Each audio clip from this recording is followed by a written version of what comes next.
When we see problems, we immediately want to find solutions to them. Recently, at least since 2022, we have been exposed to the rising cases of GBV, femicide.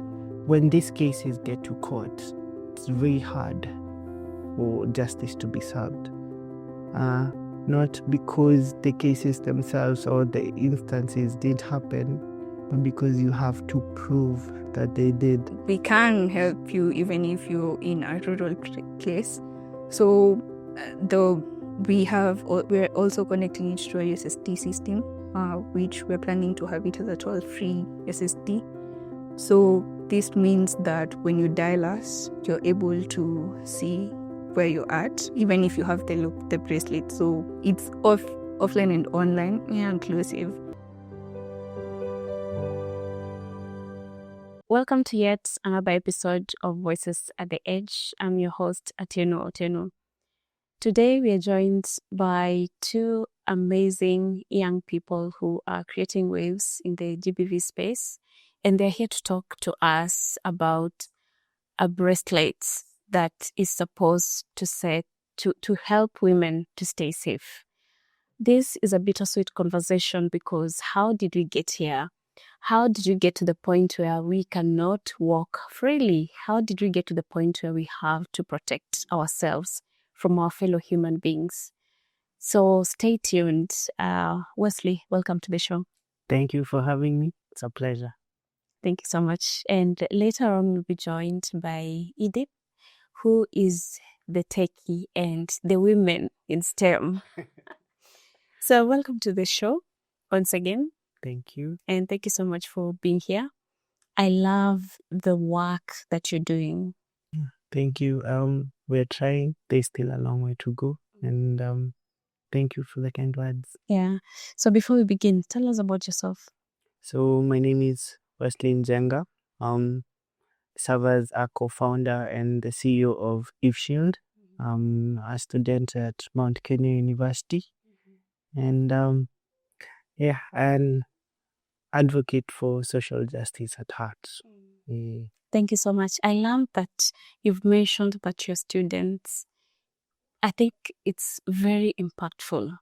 Yeah, that you where did you get the mind to do this as a student?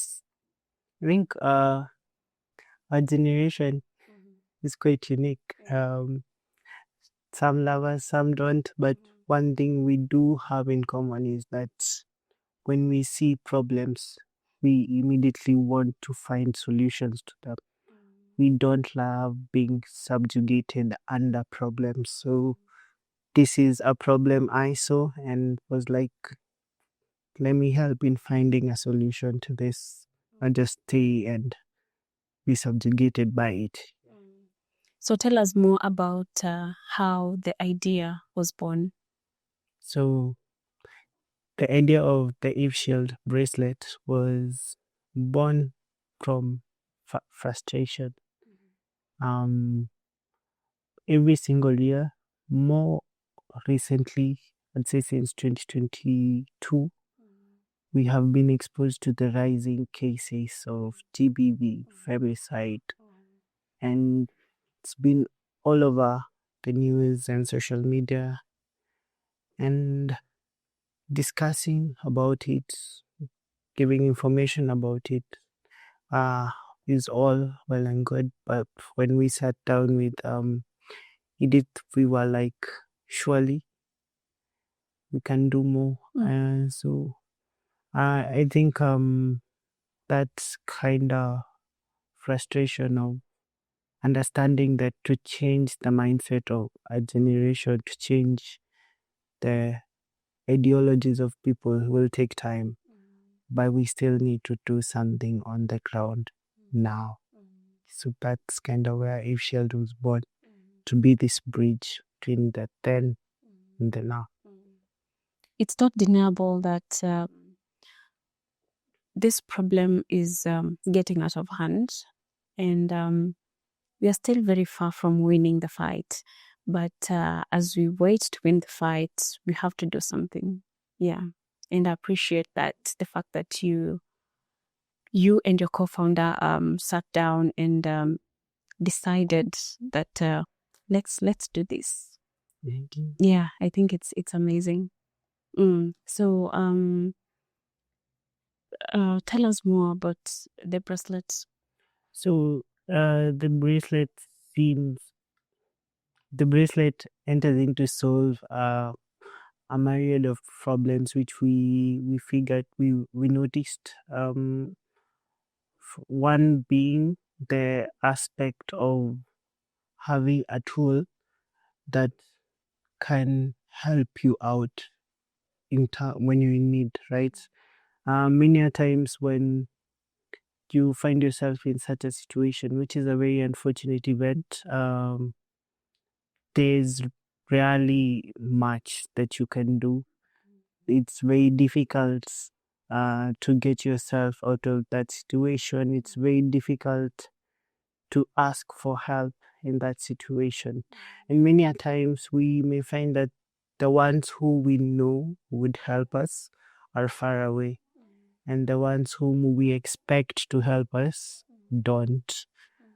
So for this gap, we have an emergency panic button,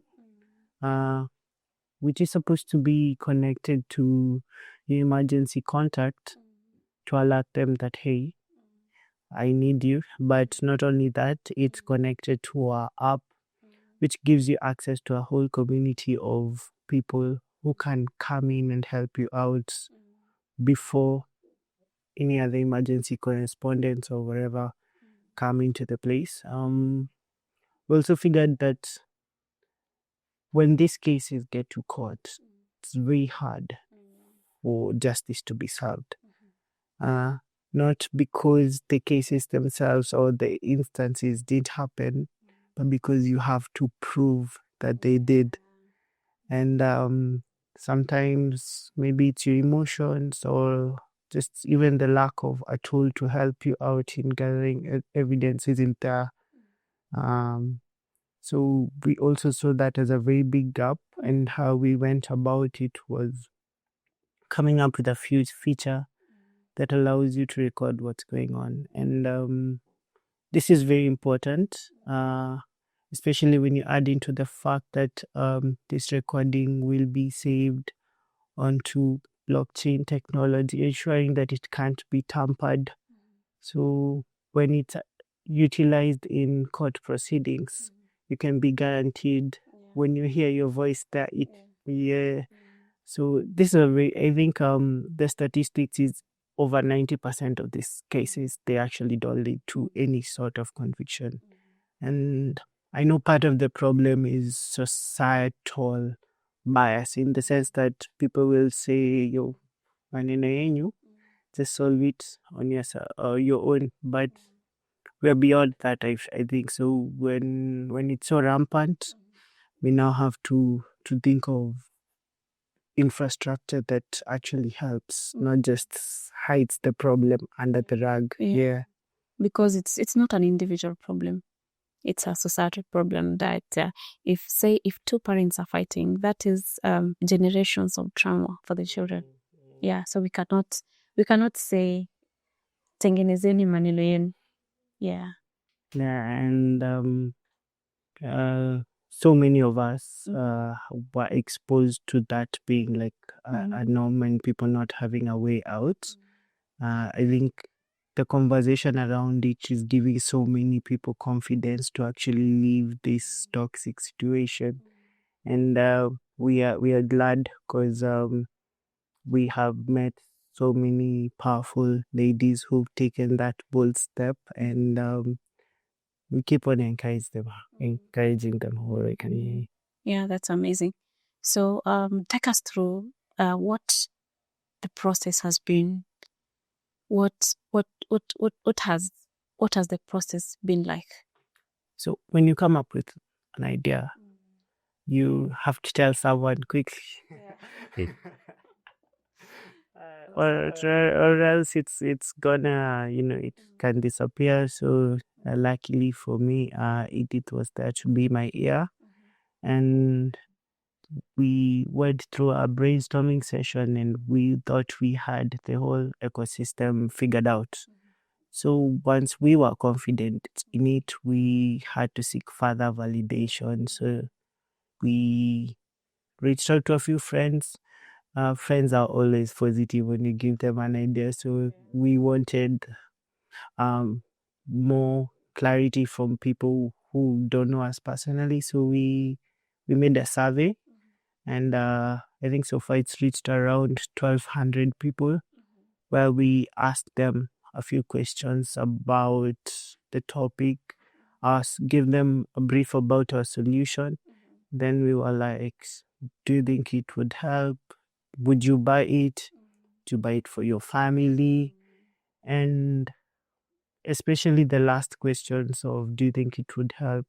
We had overwhelming 98% were like, yes. So that's when we were like, we actually have to build this. So we broke it down, software and hardware. So we got a tech team. They helped us build the software. So that's complete. So now we have a hardware team, and that's where we are on currently, planning on having our first prototypes early January or February. Yeah. So that has been the whole process. And then it's about you need to reach out to more people. So that when you're building something, you're building it with a certain user in mind, right? So you need to constantly reach out to the user and be like, hey, then when they say yes or no, another user. But we feel, especially in terms of timing, because we've been working on EVESHIELD since around March, now is the right time for such to be built. And if it can rise from Kenya, why not? Yeah. Thank you so much for that. There isn't a lot of tech work going on in the social justice space. How has that been like for you? If we could put our word on it, it would be frustrating. Tell us more. I think in the social justice infrastructure, there is not a lot of funding or money being put in that space. There's a lot in terms of climate, in terms of AI, but in terms of solutions that are or avenues or channels that are specifically tailored for social justice innovation, we have found it quite challenging. So we actually try and fix ourselves in spaces we don't really fully fit. There's square pegs in round hole type of thing. Because so you need to, there's the journey that startups go through. So where you pitch, seed funding, blah blah blah. But these avenues, especially when it comes to social justice innovation, are not really there. But I think they should be, because then we are trying to solve a societal problem. If anything, they should be the biggest platform when it comes to solving societal problems. And I'm sure if we are able to build such platforms, it's not only in terms of GBV, all other societal problems innovations would quickly rise and we'll be able to solve them.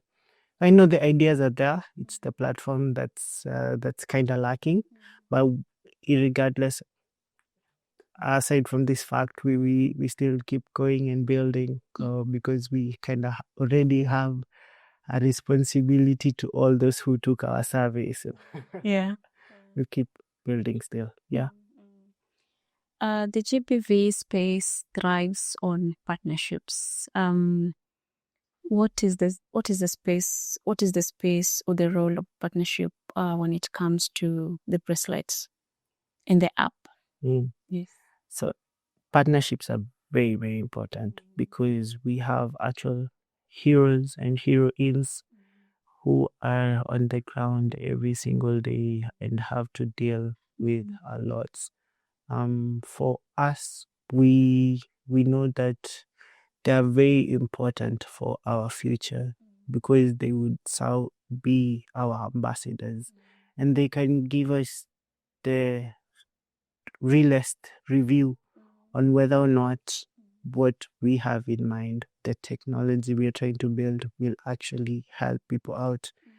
And we are trying to reach out. We hope to gain a lot of partnerships, but especially in terms of platforming, and this space is there are very different niches, people working on very different things.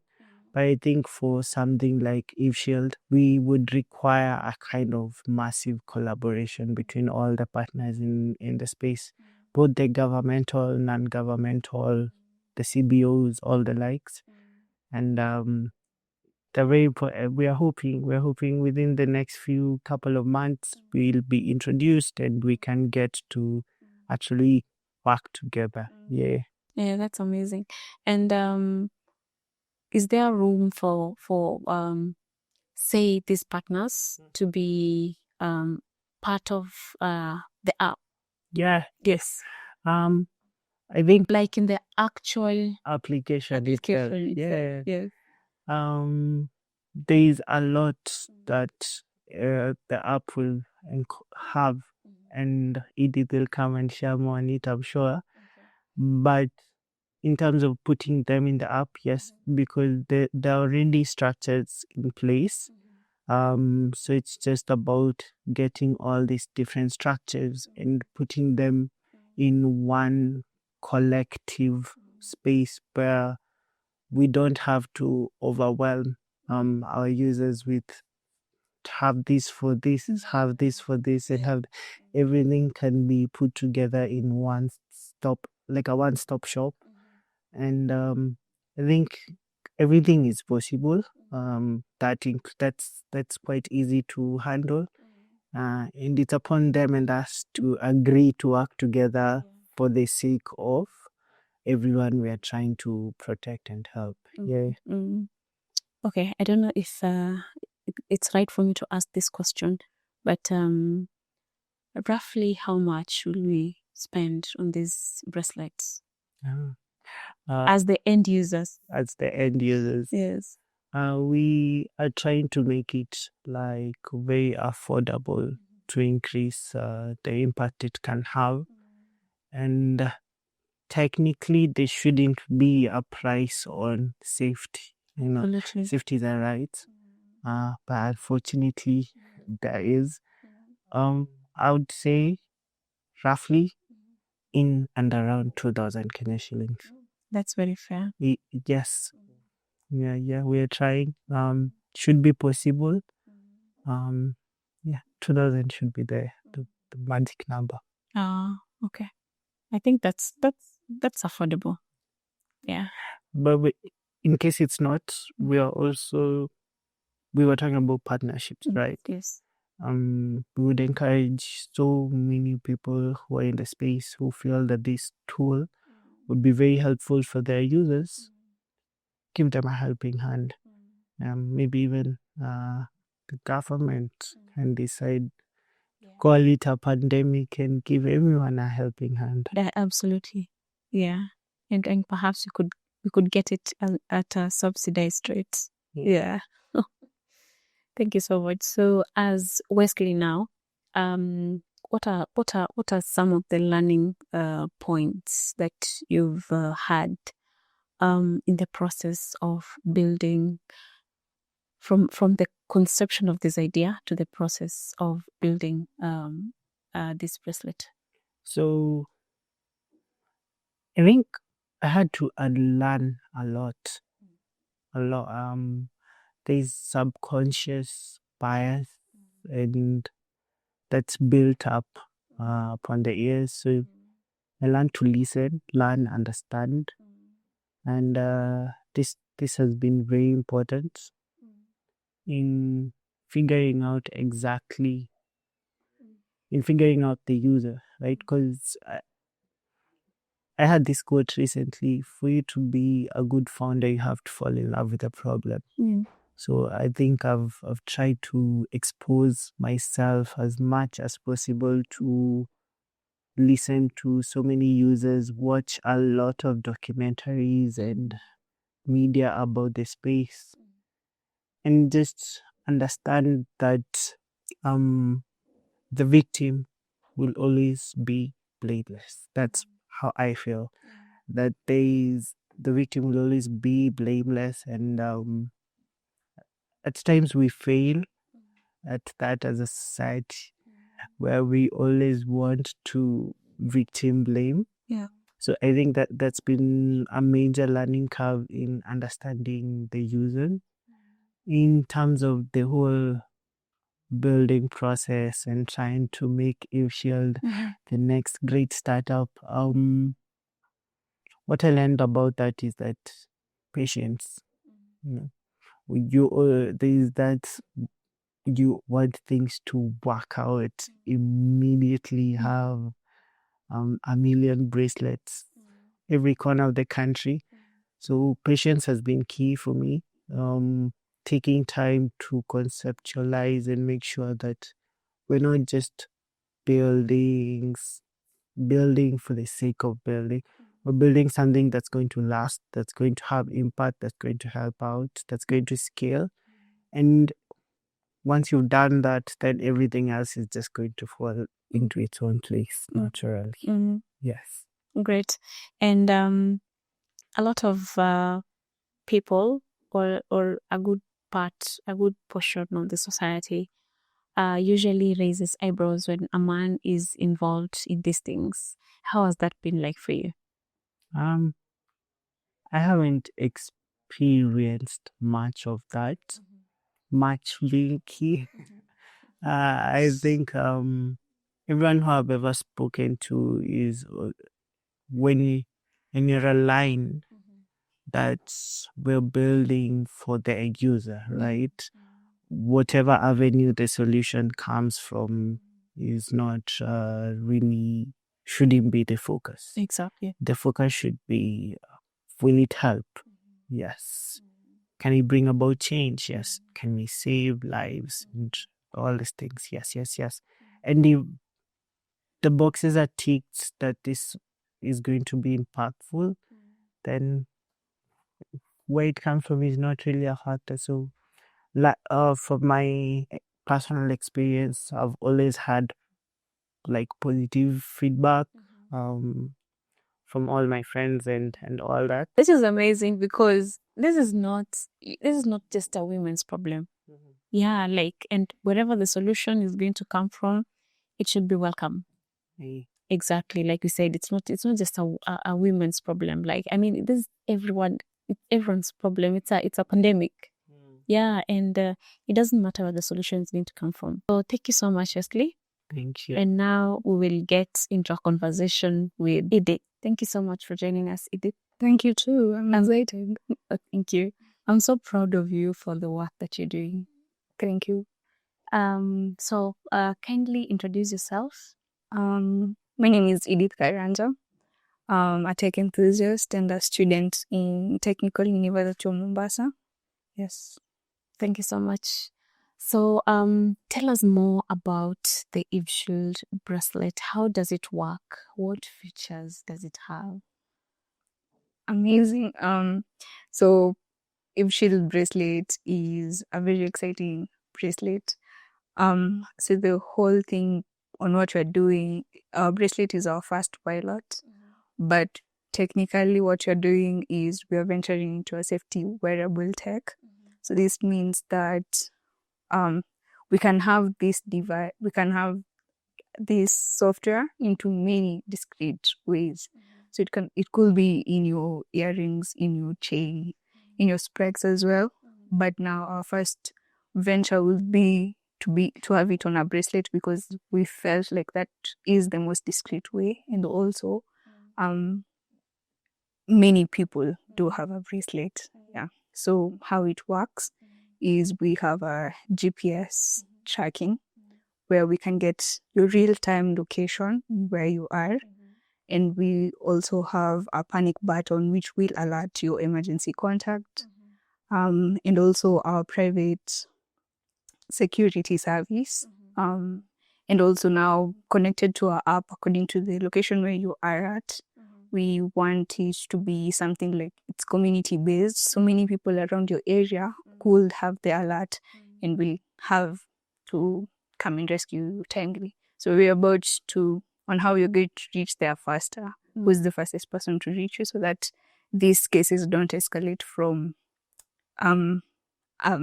don't escalate to having it to a gruesome case. Yeah. Wesley mentioned that there's an app in the offing as well.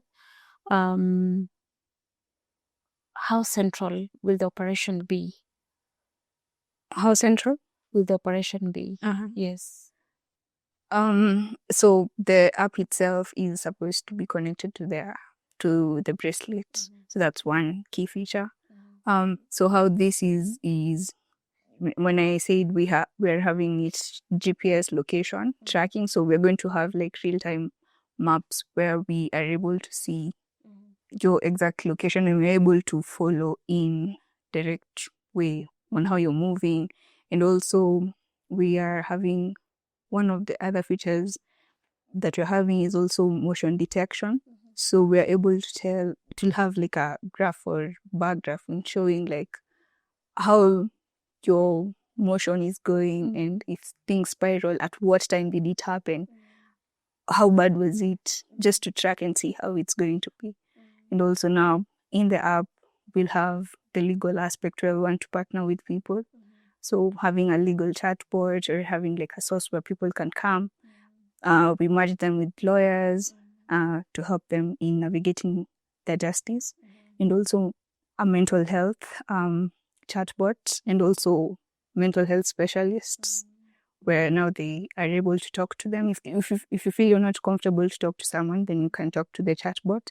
But we also have the option where now you can arrange you with mental health specialists and psychologists to help you go through the whole period. Amazing. Say I'm in Turkana and there's a power outage, or internet connectivity is an issue. Can my bracelet still help me? Yeah. So we can help you even if you're in a rural place. So we're also connecting it to a USSD system, which we're planning to have it as a toll-free SSD. So this means that when you dial us, you're able to see where you're at, even if you have the bracelet. So it's offline and online inclusive. Yeah. It is possible to see where you are even if you're not connected to the internet. That's amazing. Yeah. So what happens when there's an alarm? Yes. So there's a lot of technicality happening, but it will be really seamless to the user. So just a rough graph on how it's going to happen. So once you press the panic button or you call us using the USSD system, we're able to go through our backend, which will alert us. And also now through our backend, we're able to now report to 3 avenues. So number 1 will be your emergency contact. Number 2 will be our emergency services, and also through the app. We are going to also connect with the whole community to give alerts to many people who are around your area if they're using our app. So now we're able to get there faster. And now this now also calls to more partnership, because now to have this emergency security service, we need to have like many safe houses all over so that we are able to timely come to you. Yeah. I wanted to find out about some of the challenges you've encountered or you anticipate in actually now people using this bracelet on the ground and this bracelet actually helping them. One thing I go for is you never know when an emergency can occur. That's for sure. and how now the adoption rate, because it's not really a GBV alone that you're solving for. It's one of the core problems that you're going for. But now and it's also not really gender biased, so it's also male and female. So now that gives us a wide variety of the people who are going to use it. And then now also, there's so many things happening. There's human trafficking, there's sexual assault, there's kidnapping, also advocating for kids. If you want to track your safety of your kid from when they're leaving the house to school or when they're playing, you never know when these things arise. And it's really crazy when I'm looking at my phone and I'm seeing that people are really going missing even when you're like a full adult and you're like 25. So we believe that our app and our bracelet will be very efficient enough for people who are of different people will be able to adopt it, because it's going to be a cool one. And also we will be having it as also customizable. So bracelets should be cool. It should be something fashionable and something cool. So it's something you will own for yourself just for fashion, but it's also your safety bodyguard anytime when you need it. Okay. Yeah. Which leads me to the next question. Who is the target user? Our target users. So we are casting on it widely. Yeah. We are casting on it wide because we need people, you see. So our target users will be victims of, I wouldn't call them victims, but we're targeting children, we're targeting men, we're targeting women, we're targeting school and university students like myself. And also we also want to cast our nets to also healthcare as well, because it's also part of the security bit of it. Because when you're a diabetes patient, maybe you want to track your vitals and stuff like that. So you're going to also have in place health tracking it. And also pregnant women as well, when they want to track their progress and all this. And then you never know when an instant when you're sick, it may happen. So when you're falling sick and you need help, you can just easily press the button and you get your family and friends to help you in that sort of state. Yeah. That's amazing. And Wesley had touched a bit on the pricing. So I want to find out what measures have you taken to ensure that it's affordable, say for the average Kenyan? Yeah. Do you have plans to partner? How are you going to be distributing it? Cool. So how are we going to distribute it? So when it comes to hardware, we are planning to scale down the costs, because when you're doing it in mass production, when you're bringing in the components and putting it in place, it's going to be very affordable when you're buying it in mass production. So that is not our worry really, but now coming in when we want to spread, and because now when we're targeting people who are victims of GBV, because when they want to have evidence that they are feeling like they're on the edge and they just want like that evidence or something, and they want to have a breakthrough in this situation. So these are people mostly in the rural areas, are going to be people who may not be able to afford maybe a 2,000 cost bracelet. So having in place, getting partnership with these safe houses that are already there. The government may be also helping us in like county government. So when they're doing their campaigns and workshops, maybe having them scale down and maybe bulk buying from us may be able to cut the cost for us, so that many people are able to use the bracelet as well. Yeah. Oh, that's great. And there's going to be a lot of data collection and storage. Yeah. About location and user data. So how do you intend to protect that data? So how I attempt, there's a lot of blockchain going around. So blockchain is, you can easily store your data in it's a decentralized web. So it's going to be tamper proof. So us ourselves are not going to be able to also tamper with your data. So we want to build our app as something called a DApp, which is now leaning towards the blockchain side more than the normal app itself. So this will help us in collecting your data. So us will be able to store it, so that because we want to know your emergency contact, so that when you're having a crisis, we know who to send the message to.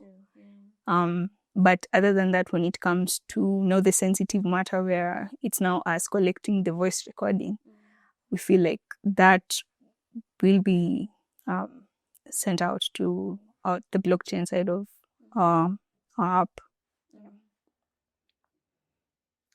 Have you considered the risk of an abuser discovering an EVESHIELD bracelet and disabling it?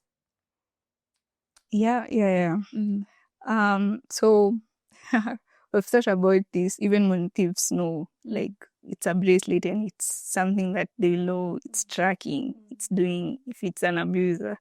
So yeah, that is something we have thought about. And that now storms down into us having the bracelet will be, how is it called?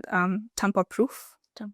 So whenever it's like it's aggressively removed from you, we are able to tell through motion detection or something that it's being tampered with. Yeah. So that's one way we have thought around it. Yeah. There is also the risk of people misusing this technology. Yeah. Have you anticipated that? And what measures do you have in place for the same? When you say misusing, how? I could be having say beef with so and so, and I decide to press the panic button and say lie that is the particular person that has attacked me. So how do you mitigate a situation like that? So this, I believe it's going to also come into the systems where we are doing authentication and just trying to understand the cases before we now push it into like the legal aspect. And also maybe mental health will have a way where now we put them in the table and now we censor it and see, is it really genuine? Is it really not genuine? Is it really worth having the flaw and just putting it and rolling it into the aiding side of EVESHIELD. Yeah. Okay. So where do you see EVESHIELD in the next, say, 2 to 5 years? Wow. I'm seeing it as a success. Because this is something that is really timely, and all these security problems are like a silent pandemic. No one ever talks about them. Absolutely. It's something that pops up in the news maybe once, but where do they go really? So I'm seeing it as something that many people really need right now. And once it's out, it's going to have a lot of impact. So in the next 5 years, I'm seeing everyone having a cool EVESHIELD bracelet. And we have had an impact on many women's life, many men's life, many children, and also helping families just to be better. Because now another thing is that sensitive matters like GBV are societal problems, and they're just norms that we have carried them from Kitambo, and where we stand right now from 2025. They're just things that we need to have them swept away completely. So this also comes down where we want to sensitize people, even through our pages. We're sensitizing people to know when they're having this issue. How do you control it? How do you come out of it? And just have a whole